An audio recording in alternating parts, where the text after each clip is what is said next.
In this video, we're going to cover how to cook sheep's head, specifically the easiest way and what I believe is the best tasting as well. And the extra bonus is that this is the least amount of cleanup at the end, which in my opinion is a huge deal. And so what we're going to do is we're going to cover all the equipment, right? So we have everything here. You can see it's not much, but I'm going to go through each step, some little small things that you can do that make the end result much, much better. So let's go ahead and get started. I'll show you the equipment, and one mistake that a lot of people make is on the prep side. So we're gonna do the prep stuff, which is all right here. And then we'll come over along to the actual equipment, which is basically just some spices, some olive oil, and then just the bare minimum stuff. So this is really the only stuff we have to clean, right? So super simple, but it tastes really well. All right, so we'll start off with the prep side. This is the thing that a lot of people get wrong. And so we literally, we're just fishing. We went grocery shopping this afternoon out on the water, and we caught some sheep's head. And the worst thing for fish meat is to be hot and fresh water. And so what I do is I just go straight from the fillet table. I put a lot of salt in here, get a lot of ice. This is super cold salt water, and that's what I soak it in as soon as we clean. So one trick as far as this works for sheep's head and really everything else is we want to cut the bloodline out. So a lot of people say, oh, this fish is tasty, this fish tastes fishy.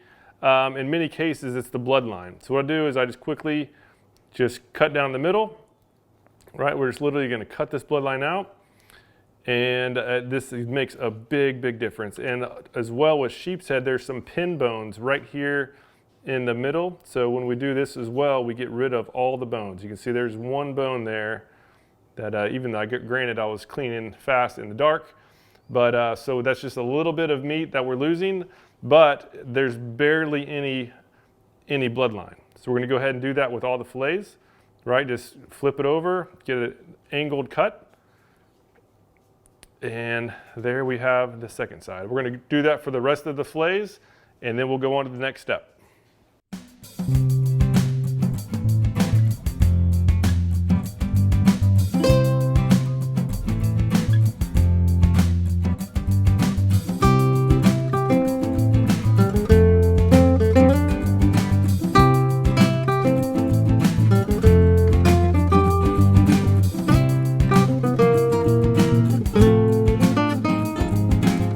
All right, so now we have prepped the meat. It is all good. This is going to be really good. There's hardly any bloodline left.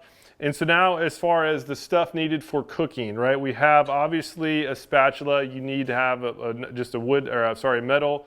Metal just makes it so much easier. So we have that. We have a butter knife, essential, and you'll see at the end why this is so important. This is an extremely important piece of it that I'd never used for many years and am now regretting it. We have this seafood magic. This is some really good stuff. Chef Paul, he's most known for his redfish magic. I've done this with redfish magic, seafood magic, and obviously you can use whatever kind of spices you'd like. And then olive oil. So olive oil is what we're going to coat the fish in. And so we're just going to use this container right here, right? This glass container to just keep everything all condensed. Again, all of our cleaning stuff is right here. And so one trick too is to dry the meat, right? So before we want to get all the water off of it, at least as much as possible. So dry the meat, put it in, flip it, get just a nice coating of olive oil on both sides. And again, we're just going to do that for the rest of them.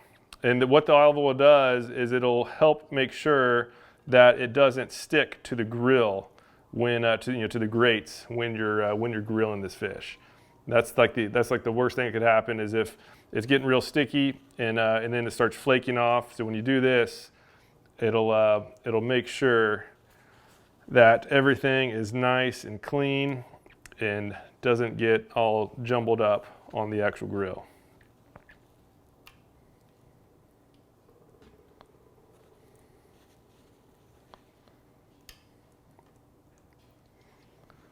All right, so we're going to go ahead and just get a couple more of these. Make sure they're as dry as possible. And this is just 2 sheep's head, right? So basically, each sheep's head has the top, the 2 sides, and then we split those sides into 2. That's why we have so many things of meat. But yeah, these sheep's head, they are really good eating. and as long as you just prep them right, and cleaning is not that big of a problem as well. A lot of people think that they're really hard to clean, and we'll have a different video on that. So again, so now we just want to make sure this olive oil is all across. All right, so once they're all covered with some olive oil, now we're going to get our seasoning and just lightly season, right? This is good meat. We don't have to overpower it, so I just kind of just lightly season. And again, this way it's all contained within this glass bowl. So that is good, and now we are ready to put this puppy on the grill. So now it's all ready to rock, so I'm just going to take this outside. I'm going to not worry about coating the other side with this until we get on the grill. So this is going in the pocket. This is coming with me. Let's go ahead and go to the grill. All right, so now it's time to get this on the grill. And so we have this Traeger. This is actually a wood pellet grill. And when I'm doing a normal propane, I do it at 400 degrees. But on this one, it just gets a little smoke flavor, and it's a little bit better at a lighter degree. So I do 350. So it's not quite 350, but it's close enough. And so what I do, we have some potatoes that we're going to be cooking with, as you see there. And so we just lay these puppies out right there, all nice and next to each other. This is going to get some nice smoked flavor in there. And obviously, the side that goes down is the side with the actual seasoning. And so now when it's laying in, I'll obviously put the seasoning on there. Get the final bit of it. So we have ourselves a full grill. This fits just right. That is a good looking grill. So now I can put this thing away. All right, so now the seasoning, right? We just do the same thing on the other side. Kind of spray it on there. Doesn't have to be perfect. Some gets a little bit more, some gets less. A lot of it will rub off, obviously, when it's cooking. So now we're going to go ahead and shut the top. And again, 350. And on this grill, I do it for 3 minutes. So first side is 3 minutes. So I'm going to go ahead and set my phone timer, and we'll come back in 3 minutes and flip them over. All right, so after closing the lid, I realized that these are actually pretty thin fillets. And so at the 2 minute mark, I went ahead and checked. And sure enough, these edges are starting to rise. And so I'm going to go ahead and flip them now. That's definitely a telltale sign that it's ready to flip. And so we're just go ahead and flip them all at the 2 minute mark instead of the 3. Obviously, the timing should be dependent on the thickness of the fish. And these really thin pieces are definitely requiring a 2 minute flip. And so the final time, that's when this butter knife really comes into play, as far as knowing when it's done or when it's not done. And the key is, as far as the butter knife, is that they're done as soon as the butter knife will slide right through with no resistance. So we're gonna go ahead and I'm gonna flip the potatoes next, and then we're gonna put it down for another 2 minutes, and then it should be ready to go. And this is gonna be some really good tasting fish. All right, so now for the final check. Ooh, yeah, this looks good. So I obviously have a plate here. I didn't mention that earlier, but we obviously need a plate. And so knife check, right?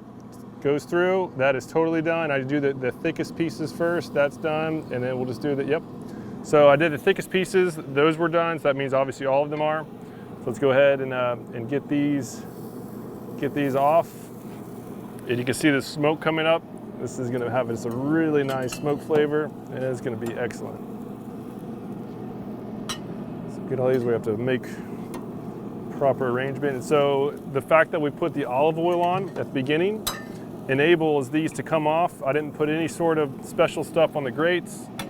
They come off great. They're not flaking, and that's a big difference. All right, if you get it super hot and you don't put olive oil, they're going to stick. And then when you take them off at the end, they're just going to get they'll flake away. You'll lose a lot down the crevice or through the actual grates. And these are going to be some really good sheepshead.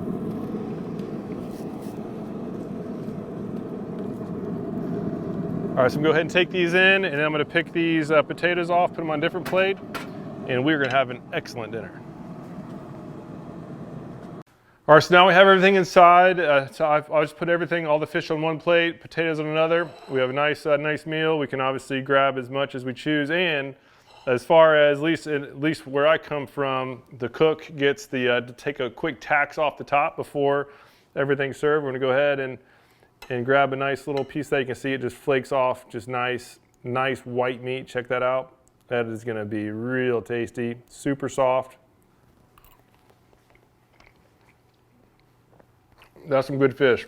And if you have any questions on actually catching sheepshead, we have a ton of content on both the rigging, where to find them, everything you possibly need to know to go out there and catch a bunch of sheepshead. Go to saltstrong.com/sheepshead for that. Otherwise, thank you so much for your time and watching this video. If you have any tips or anything or any suggestions on other ways to cook sheepshead, that's great. I'd love to hear your feedback. Use the comment section down below for that or any questions. But thank you once again for watching. Hope to see you again soon.